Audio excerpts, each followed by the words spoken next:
We'll just get a copyright strike for that. Hello and welcome to the Halloween Spooktacular of Expert Commander. I am your host, Lucifer R. Morg. My name is Nick Goulzo. Hey, it was Spook Goulzo last year, which I thought was a very low effort pun from you. That's even worse this year, where I can't even be bothered to make up something new. I can't think of any Halloween related puns for Nick. Neither can I. But I like the fact that, like, I was put on the spot, had to make something up, and I was like, I didn't even remember I did it last year. I just went, Nick Gould, so done. There we go.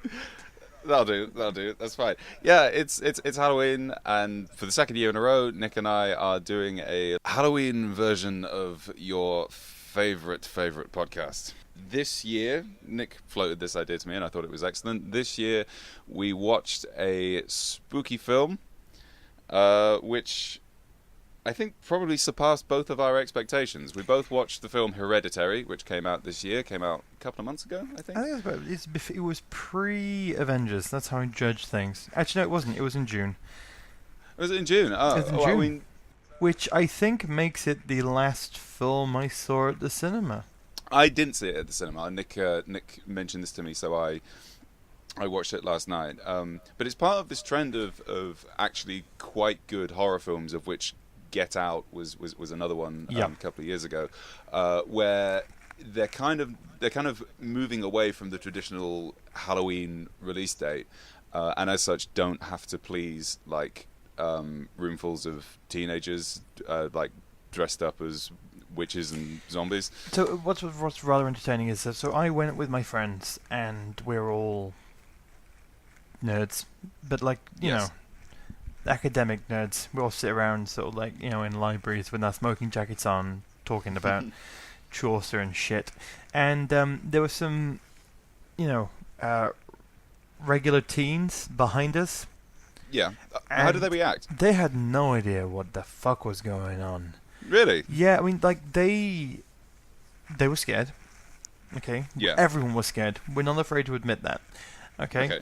But at the end of the film, they were like, I don't know. I don't know. Because, like, not to just skip to the end, but I find that the last scene of the movie, the whole last sort of, collapse bit, is just some of the most unsettling stuff I've ever seen.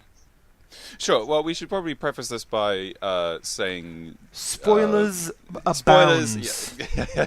Spoilers for a film that came out 4 months ago. So, Hereditary is a film, as the title suggests, about essentially about familial trauma, and how that is passed on through 3 generations. It centers around a central family of a central breeding pair and 2 kids. What? It's very sort of. And in this scene, we see the essential breeding pair and their 2 children in their natural habitat of the spooky wooden house filled full of miniature dolls. Yeah. So the film opens with. Film opens on a funeral because that's always a spooky thing to begin with. The main character's mother, the sort of grand matriarch of the family, has died, not having had a particularly good relationship with pretty much most of the rest of the family. Everyone. And the sort of central wraparound device is that our main character is an artist who mostly works making miniatures. Sort of miniature buildings and miniature scenes and that kind of thing, and that's sort of a running motif throughout the film. It's like the very it's like the most on the nose metaphor for emotional compartmentalization in cinematic history, but it totally works. Like, and so sort of first part of the film essentially deals with the effect of grief on family and the effect of losing a family member in quite sad circumstances, but in losing a family member with whom you had sort of a problematic relationship, and it just sort of gets really spooky from there on out. And then it becomes a Halloween film. That's the thing, is that so it was sold as a creepy young girl film. That's true, actually. So it like the trailers and the promo stuff was all seemed to be sort of centered around Charlie, who is the young girl of the family, who seems a bit distant and a bit troubled and a bit emotionally challenged and prone to going. That is very quickly turned on its head. Like, I would say probably about half an hour in, the entire dynamic changes, and we'll talk about that in a second. But then it becomes like a sort of family drama. It becomes like a sort of an exploration of grief and dealing with memory and dealing with relationships, familial relationships, both through Toni Collette's kind of main character Annie, and her relationship with her son Peter, who is the sort of the source of her woe for the majority of the film, but also her relationship with her mother and how mother-daughter, mother-son relationships work. And then you're sort of thinking, well, all this sort of spectral shit, is this a metaphor for what they're thinking? Is this real? Is this just imagined? Is this sort of the horror bit just their own emotional agony seeping out? And then you get a very definitive answer at the end, which is, no, it's all real. No, Grandma was a Satan worshipper. That's Yep, she's in the cellar, she's in the treehouse, all hell Paimon. Yeah, and that was actually a much better synopsis than the one I sort of haphazardly gave. Well, do you know this is a directorial debut as well? Oh, was it really? Oh, I didn't know that. It's directed by Ari Aster. It was distributed by A24, who are, I think, probably the boldest distribution company at the moment. They distributed probably most famously The Witch. They distributed Ex Machina and Room in the US. They also did distribution for A Killing of a Sacred Deer, which is probably the film that shit me up the most last year at the film festival. Yeah. This is Ari Aster's full feature-length directorial debut. He's directed other films previously, including his first film, which is The Strange Thing About the Johnsons, which is possibly the most disturbing film I've ever seen in my entire life. Oh, you came prepared to this one, Nick. I know. I think it's right. I love films, and I loved this film. This film was kind of a focus of mine for a while. Like I was kind of excited to see it at the cinema because everyone was talking about how it was a great horror film, and it's so rare that you see a decent horror film. That's true. A lot of horror films seem to be kind of the equivalent of haunted house, spooky fairground, train rides. I mean, a lot of great horror films seem to be made by accident as well. So, I mean, no, I'm serious. So, for example, one of my favorite horror films is the Texas Chainsaw Massacre. Okay, and one of the key elements of the Texas Chainsaw Massacre, why I think it's just so frightening, is that it's mostly implied. Like, for a film about a man who wears other people's faces and carries a chainsaw and butchers people, it's almost completely bloodless. It's very restrained. Actually, it's incredibly restrained. It's a lot of it is implied. A lot of it happens off screen, and it has this ugly, dirty tension that something is not right. And the reason for that is because Tobe Hooper, the director, wanted it to be a PG-13 release, so purposefully cut back as much as possible. Yeah. And then you watch Texas Chainsaw Massacre 2, also directed by Tobe Hooper, and that is a bucket of shit. So, and that was just guts and gore and all over the place and just lacked all of the sort of slow, steady creep of the original. And you look at other films he directed. He directed the original Poltergeist as well, which is not a good film. Not really. Doesn't it? I've not seen it in ages. Does it not hold up? No, the house disappears and it's got a creepy clown in it, So, I think there's some amazing horror films made by accident, and The Witch was incredible. Yes, I really, really enjoyed The Witch. I have to say. The Witch. So, and I thought mistakenly that it was by the same director or something, same writer. But I thought that actually as well, because they're aesthetically they're quite similar, and they have a similar approach to the cinematography. They've got a very similar approach to sort of folk horror as well. There's how do you mean? Well, so The Witch is folk horror in its most purest sense. There's something in the woods. The animals are against us. The goat is Satan. It's about people versus the frontier. Yeah, that's a good way of putting it, actually. Yeah. Okay, the natural world versus the civilized world in quotation marks. And The Witch and Hereditary have a very similar sort of thing in as much as it's about the family unit trying to survive exterior forces that are, again, sort of symbolized by birds, insects. Yes, yeah. And the woods, the actual setting of it, they are in a isolated house. They're in an isolated environment. They're in the middle of nowhere, and the true enemy is not the ghosts or anything like that. It is a bunch of kindly old women primarily. Yes, yeah, and it's interesting you mentioned the location. That was one of the things that I really loved about Hereditary. Also, the use of tilt shifting in it is incredible. So, like, tilt shifting is that camera technique where you sort of focus on one element of a larger picture to make other things look miniaturized, which fits in with the motif so beautifully of all the small houses and things. Yes, and the fact that the miniatures that Toni Collette's character makes are so intricate and detailed and perfect. When you shoot when the external shots are there using the tilt shift, it blurs the line between what's the miniature and what's a tilt shifted image. But I also just really liked, on this subject of the locations, I just liked that their house was just a house. Yeah, you know, it wasn't like it wasn't like spooky Halloween house. It was a house where you would actually like to live. Yeah, exactly. I mean, like, I've just started watching The Haunting of Hill House on Netflix. And I would not want to live there. The fireplace alone says, "Do not buy me." Well, that's actually what I wanted to compare Hereditary to, because it deals with an awful lot of the same themes. How far into Haunting of Hill House are you through? I've literally watched the first episode. I will endeavour not to spoil Haunting of Hill House for you, other than to say that that was my main point of comparison for Hereditary, because it deals with a lot of the same themes. The sort of theme of generational trauma is in there. Sense of isolation is there. Although I would say that Hereditary does so many more interesting things with that idea. And it's interesting you mentioned that start of the film, start of Hereditary, you think it's going to be a creepy kid film.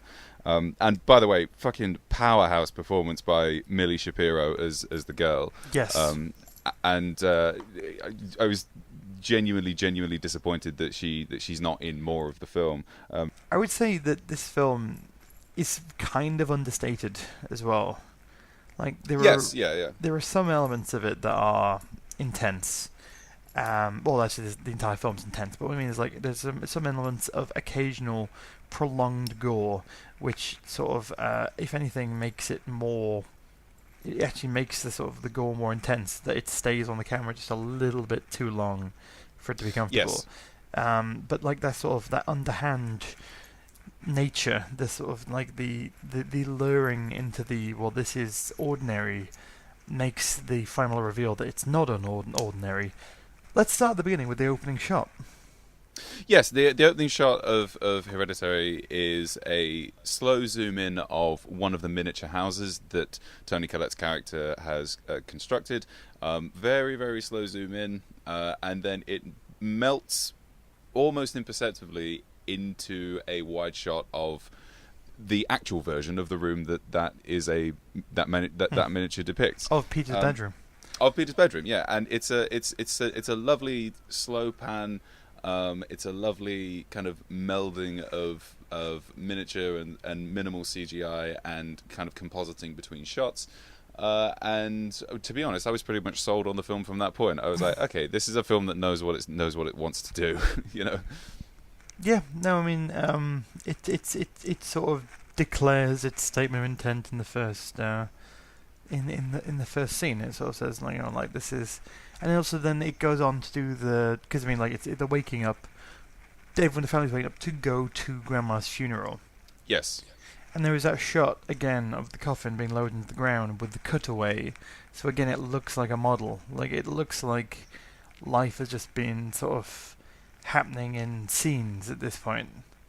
Yes, and that fits with the overarching theme of the film, definitely. Yeah. But certainly that opening shot, it's a statement of purpose for the rest of the film in terms of the cinematography, because I really found that this film had a very confident visual language. And you mentioned a second ago about how the very few instances of gore, they're just sort of presented on screen. They linger.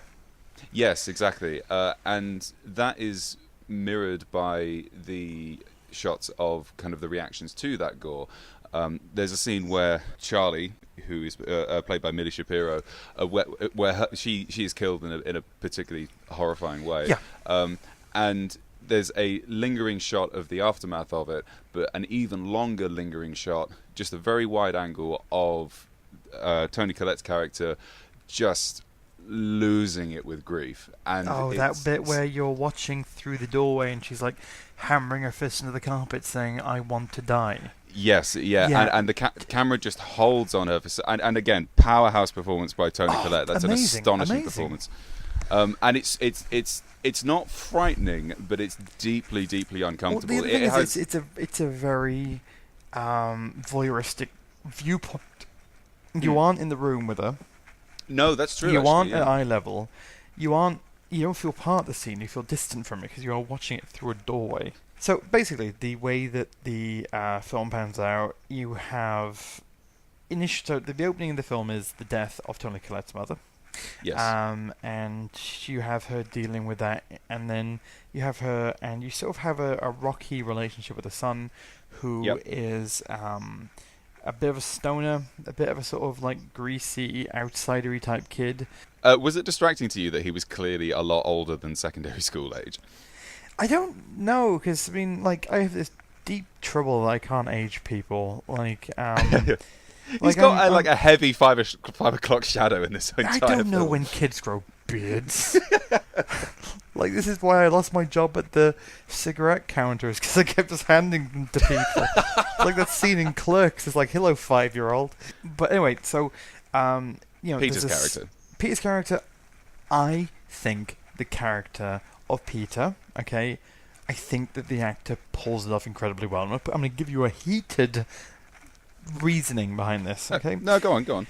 So, he goes to a party with his sister, which I don't... Well, because he lies, basically. He says it's going to be sort of a school barbecue thing, when it isn't. It's like, it's a house party. There are drugs, there's booze, there's an enormous walnut chocolate cake. And Charlie is... very allergic to nuts. Very allergic to nuts, but also left by herself so that Peter can go try and get aboard a train to Bone Town.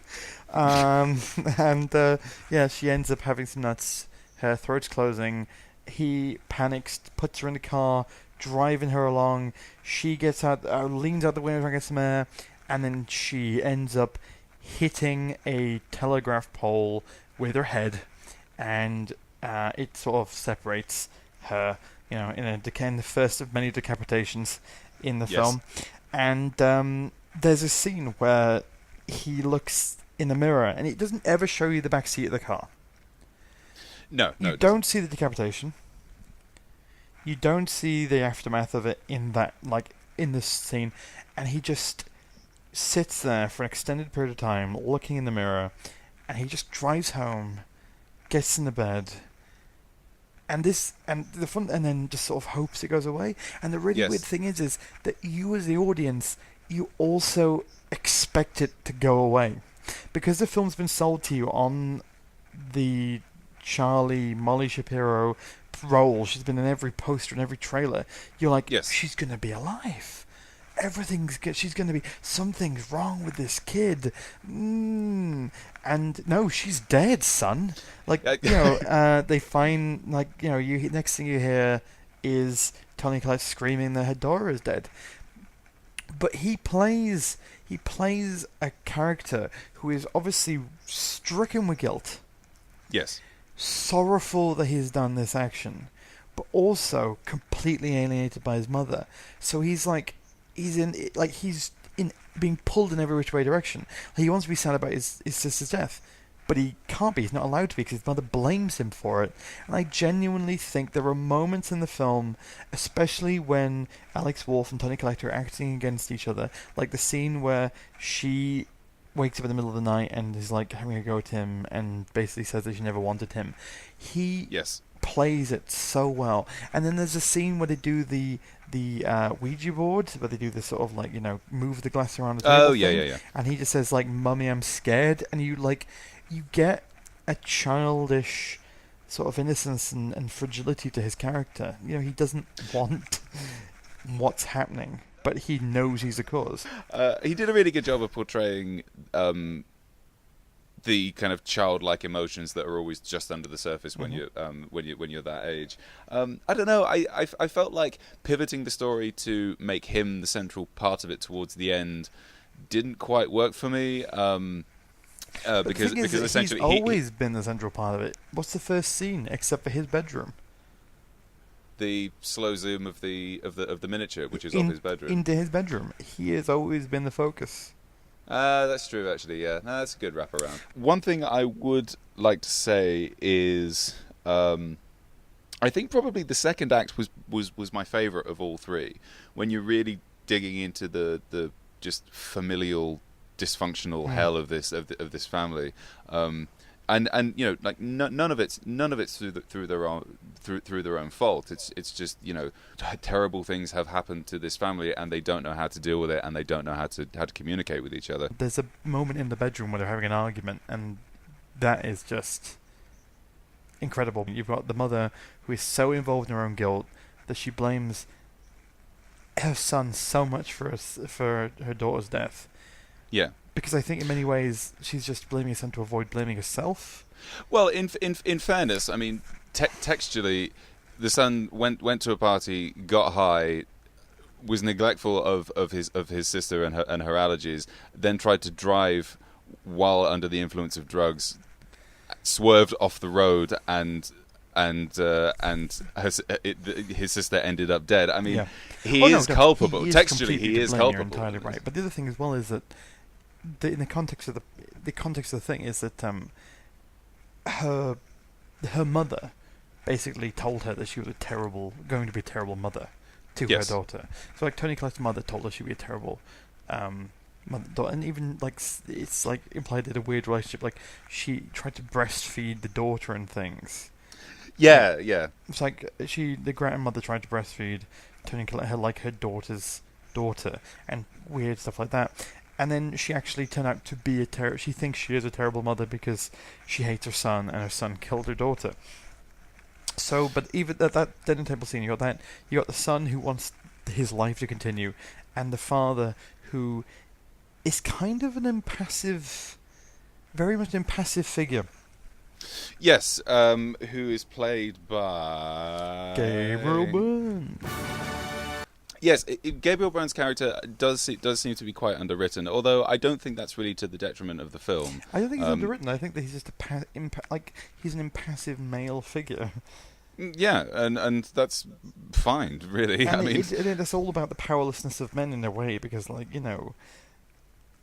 it's all about womanhood. It's all about parental relationships, and it's all about birth and the family line, and men have a very impassive relationship in the family line.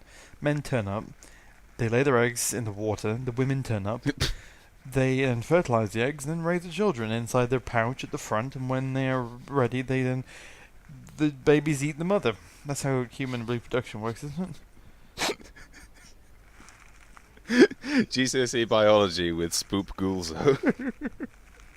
I'm a virgin, so let's just leave it at that. So, the scene that I'm mostly thinking of is the dinner altercation between. I will let you talk now. Thank you.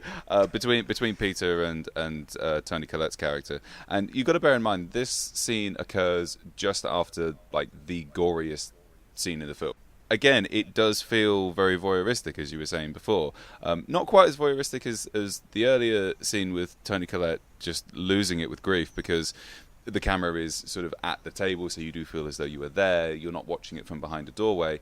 But the way in which this horrifying screaming match, this horrifying argument is played out, like to me, like that was more uncomfortable than the very restrained, gory scene. Like that was more uncomfortable and more unsettling to watch. Just these two traumatized, broken characters, like just lashing out at each other, and it seems like that occur kind of sporadically throughout the film, and I think that's really what makes it tick in a way.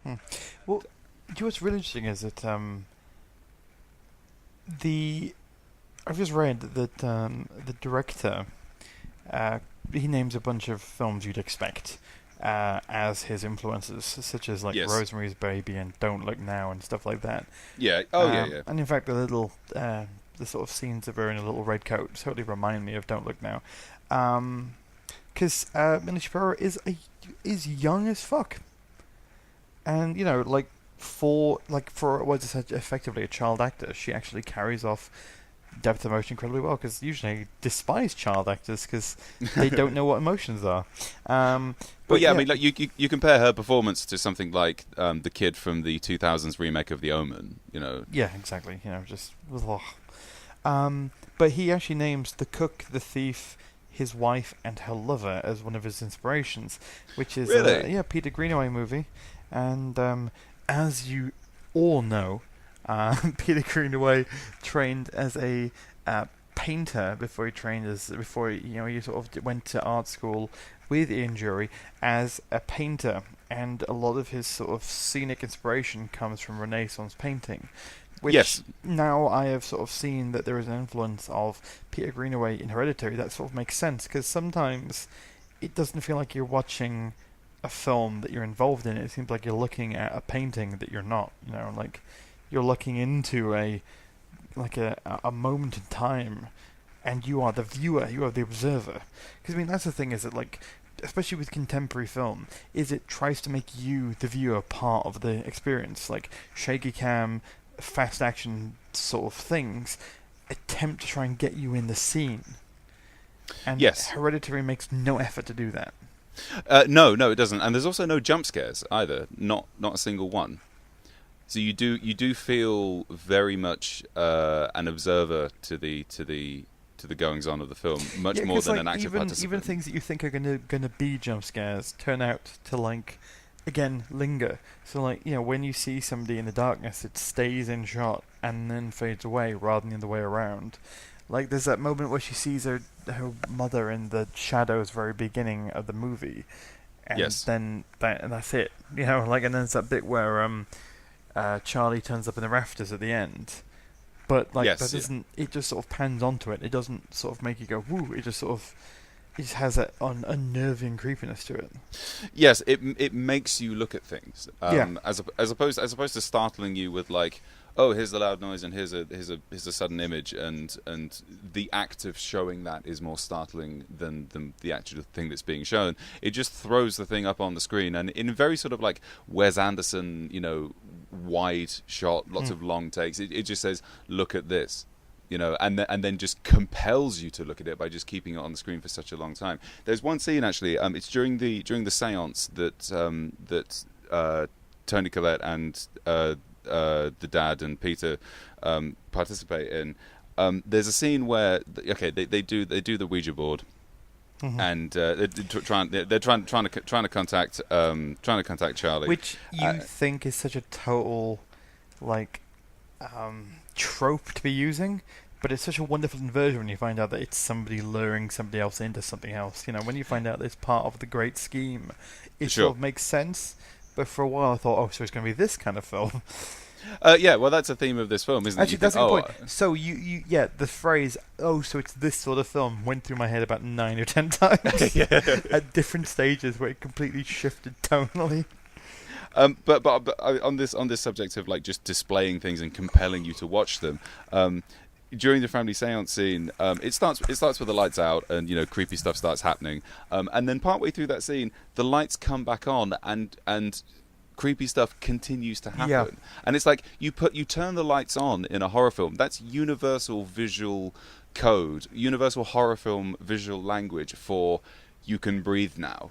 You know, it's code for spooks come out at night, and then we have exposition during the day. But just halfway through that scene, just the lights come on and you are just continuously presented with more horrifying things.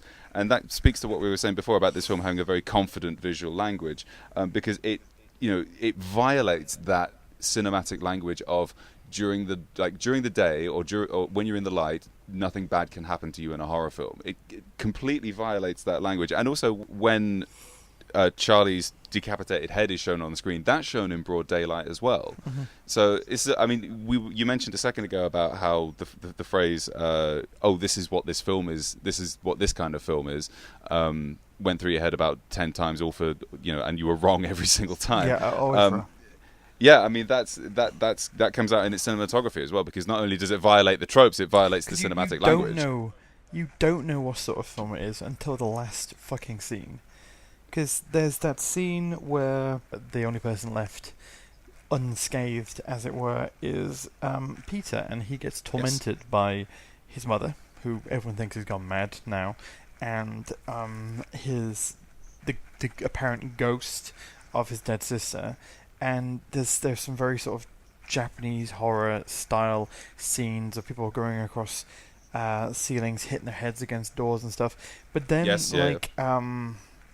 his mother then decapitates herself. Yes, in a truly uncomfortable scene. Oh, God. And again... She flosses her own head off. A lingering scene. Yes, yeah. Of somebody cutting their head off with piano wire. And there's lots of naked village people. Not the village people, but people from the village. And he eventually jumps out of a window and sees loads of corpses fly up into the treehouse. Which is sort of a major feature of the film, is this big tree house they have outside of their own house. Mm-hmm. And he goes up, and then he gets basically told that his entire life and the lives of his sister have been micromanaged to get him into this position, because he is a vessel for Paimon, one of the lords of hell. Then you realise that the entire film is basically just about being born to be something. Yeah, that's a good point, actually. Yeah. It's a film. Essentially it's a film about inevitability. In a lot of ways. Yeah, it's a film about. Yeah, and you realise that it wasn't his fault that she got decapitated, because she was always going to get decapitated, because it was predetermined that she would become decapitated, and you realise that she hated her son because in many ways he wasn't what her mother wanted him to be, which was the devil, and it was all these things, all these interactions, all these moments in time that happened through their lives were all predetermined by what the grandmother's will was.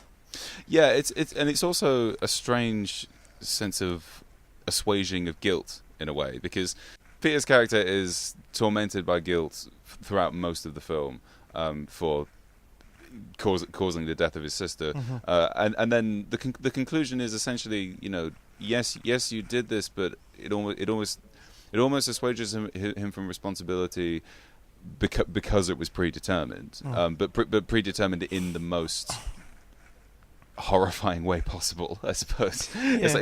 It's like being assuaged from guilt, but in a way that you really, really don't want. Yeah, you're not guilty, because you are literally a lord of hell.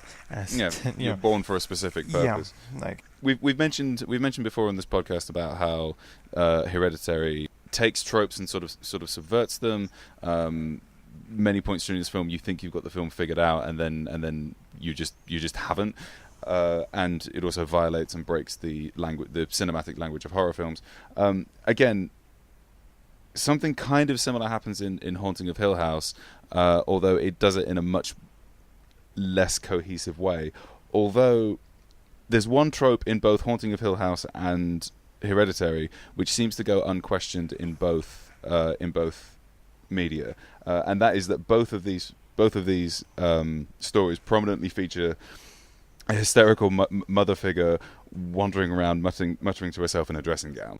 I just thought it was strange that in a film like Hereditary, which subverts so many tropes, that the trope of the hysterical mother figure Lady Macbething around was kind of uncriticized or not as subverted in the way that the creepy kid trope was subverted. Okay, that's interesting. I don't know what more to say about that. I'm sorry. Folk horror. You want to talk about folk horror? Yes. So, folk horror for me is always not about Satan, but about the people in service of Satan. Okay. Okay. So let me elaborate. It's a narrow but deep distinction. So, for example, there are supernatural elements in Hereditary. There are floating corpses and people who are decapitated and stuff like that. Sure. But there's never any sort of resounding proof that they've done what they set out to do, right? So, like, you know, we only have their word on it that he is Paimon, Lord of Hell, or whatever. You know, like, yeah. He might not be. Then you have, like, The Wicker Man, which literally has zero supernatural elements to it. No, that's true, actually. It is just about people doing terrifying things. And, you know, the true villains and things like the witch has, you know, it's the family dysfunction, which is the villain rather than anything else. And yeah, that's also true. I always think that sort of it's not a particularly very good film, but it's an incredibly good example of folk horror, which is a movie called Blood on Satan's Claw. Okay. Where it's sort of set in country England, you know. It's not really made... I don't think it's made clear, but it's just... It's in England where everyone's, like, you know, wearing little silly hats and dressing up in rags and doing ploughing. And they find a horrific, deformed, mutilated body of some kind of beast under the, you know, just under the topsoil. And the fact they found this thing sort of drives the locals into a frenzy, and eventually they start thinking that it's possessed the young people, and it drives the young people to do some horrific acts. And you realise it's nothing to do with that. They're just using it as an excuse. Like, the evil has always been inside the people all along. I think that's what folk horror is that the evil is inside the people all along. Okay. So, the funeral scene, right at the beginning, where they're all at Grandma's funeral, and all of the people that are looking at this kid are giving this kid, like, sort of, like, looks of... like knowing looks, and it's all very creepy. And you realise because the kid is the vessel for fucking Satan, and they all know it. The community knows it. Then you sort of like you look into like the sort of the people who are inside the grief circle, the grief counsellor thing, and you wonder how many of those people actually are there for the grief counselling, or how many are there to try and micromanage Toni Collette's life and the looks that they're giving her, and the looks they give to each other, and the stories they're telling. And then you sort of like, when you start looking at those and the fact that some of those people from the grief counselling turn up inside the hut at the end or inside the woods around the house. Yeah. The entire community, the entire town, all these sort of outside players have been controlling these people's lives to get them to the situation. And it's about, rather than the individual versus like sort of the spooky world, it's about the individual versus the many, the community descending on the individual to make a horrifying situation. That's a really interesting point, actually. I hadn't thought of it that way, but I suppose, yeah, the resounding, resonant trope of folk horror is getting otherwise decent people to cheer horrific acts. Like, because that's in The Wicker Man as well, isn't it? Like Rosemary's Baby. Yes, yeah. You know, like at the end scene, like all these people are just there, you know, ordinary people that you know and could meet. You know, a guy comes at you with a hockey mask and the music's going, and you're like, oh, I'm in a horror film. But like, you know where you are with that, don't you? Yeah, I know where I am. You know, like, but then when like Ethel from down the street is like, you know, knocking at my door, wearing nothing but like a thin layer of white chalk with a crown of thorns, commanding me to bleed from the eyes because I'm gonna have, you know, be food for Cerberus's 9 heads. That's different. Yes, it is, because the horror then is not contingent on whether or not, you know, this satanic ritual will actually, you know, open the 7th seal or whatever. The horror there is the fact that, you know, an otherwise normal person or an otherwise sane and rational and personable person could behave in such a way. And I think it's the sense of community which divides folk horror from other from other horror. Traditionally, the community is who you turn to be saved. That's it. That's exactly That's exactly it, isn't it? It's the inversion of the sense of safety in the community. you go to the isolated place to be killed, right? In horror. Yeah. Not like, life. We're not elephants. Ash and friends go to the cabin in the woods. Well, that's where the trouble starts. What will save them? Going back to town. Okay? Yeah. That is, you drive out to the weird museum, and then, Rob Zombie's wife abducts you and then turns you into a mermaid. That's what happens. It happens on the fringes of the community. It never happens the other way around. You don't go, the idea of going into that creepy town and the people are ordinary until they're not. Like, when I went on a weekend away, wasn't it, to Castleton in the Peak District a bit back. Oh, okay. And it was like 2 streets was this town I was staying in. Like, I looked out the window and it was just fields. And I said something about the barman about like when the bar closes, because he says, "Oh, bar closes at 10:30." But it doesn't really close, if you know what I mean. And I was like, I don't know what you mean. No, I don't know what you mean. And I think he meant the lock-ins happen all the time. That they close for licensing, but oh sure. But but the fact that I was like, if something fucked up is happening here, I got nowhere to run to. Everyone's against me. All the things you would usually rely on to be safe, the phone, they're all gone. And that's what folk horror is about. Is that when you realise that you're completely alone in a different, within somebody else's community. Yes, it's ripe actually for comic parody as well, because that's the narrative thrust of Hot Fuzz, isn't it? Yeah.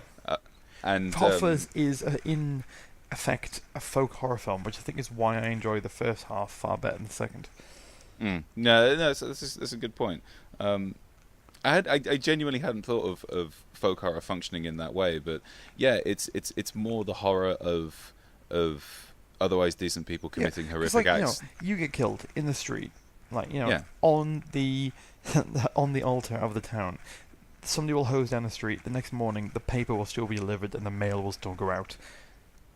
Yes, yeah. That's the thing. Is it it's a horrific act functioning in a normal world, and that's what came to mind with this movie was its relationship to folk horror and the fact that evil is represented by things like birds, and there's Charlie's decapitates that bird very early on in the thing, and there is a relationship between nature and the unknown, and I thoroughly enjoyed the connection. It was wonderful. Just to finish this off, I would like to draw your attention to the Amazon reviews of Hereditary. Oh yes, this is when they do second opinions on on how did this get made. Because 12 Amazon reviews gave this film 5 stars. Okay.